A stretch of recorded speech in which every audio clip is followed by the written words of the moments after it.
is Necati Anaz. He's an assistant professor of international security in Turkey's National Police Academy. Necati Bey, thank you very much for joining us. What can you tell us? It's too early to decide who's behind this attack, but I want to underline two things. It seems to me that this doesn't match with the attacks that we have. It has prints of ISIS. To me, again, I want to be very cautious of claiming any names, but I would say PKK. If PKK would be behind this, it would not surprise me. I think for two reasons I am saying this, because first, where the attack took place and when it took place, timing and placing is very crucial. And during the rush hour, targeting military service, and also the place of the attack is what we call it military compound, or the government compound, where you will see the parliamentary and all the military headquarters stay located there. And this is given the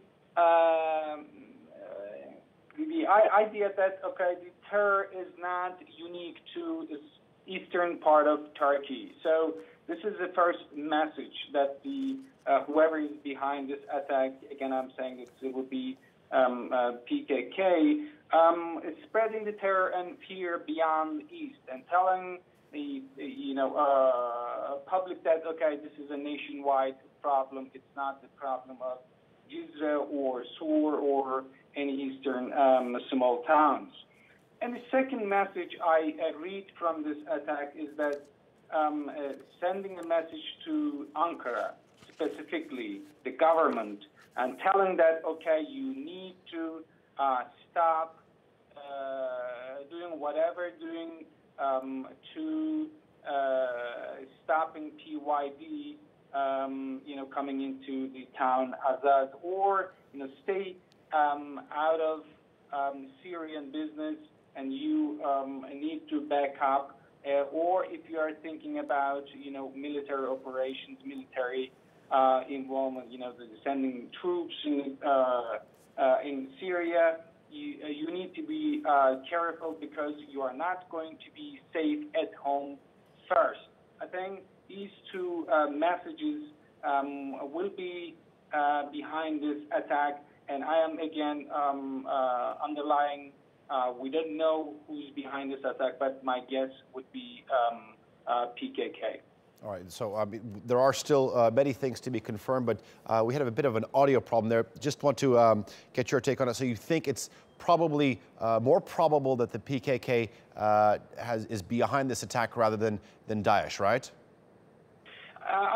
Looking at the techniques and the timing of the attack, that's what I would say. Again, I don't want to misguide anyone, but ISIS or Al-Qaeda type terrorist organizations do not really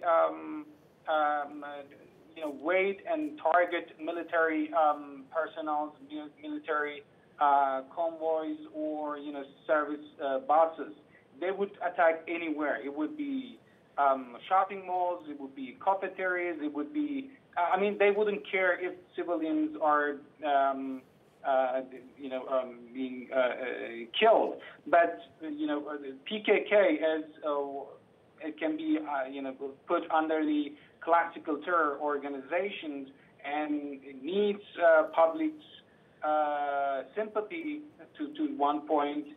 They can't really go and attack anywhere. They have to be specific on their targets. So they have to target, and their target should be more justifiable. Otherwise, the people will be outraged, and people, they would get bad feedback.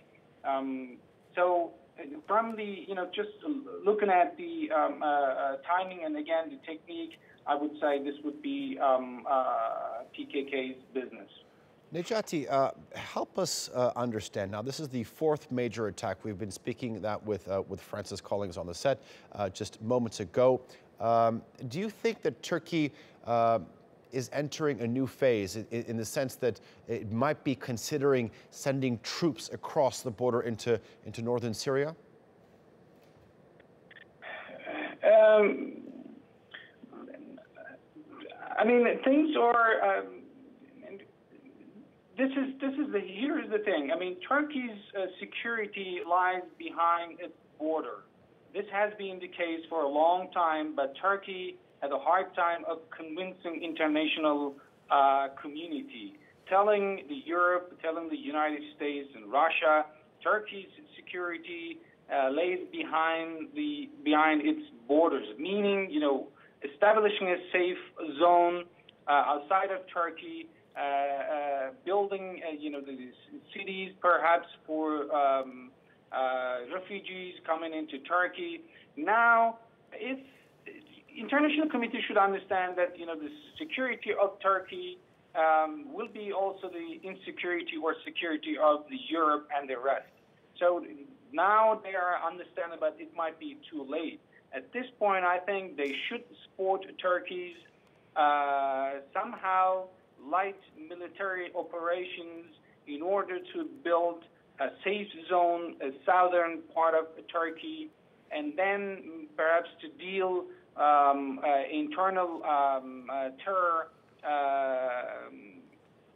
you know, okay, yeah. Organizations, etc., within the Turkey. But before you know, getting into the you know, the internal terror organizations, it won't be in safe. Okay, that's Necati Anaz joining us he's an assistant professor of international security at Turkey's National Police Academy. We thank you for joining us and for that analysis.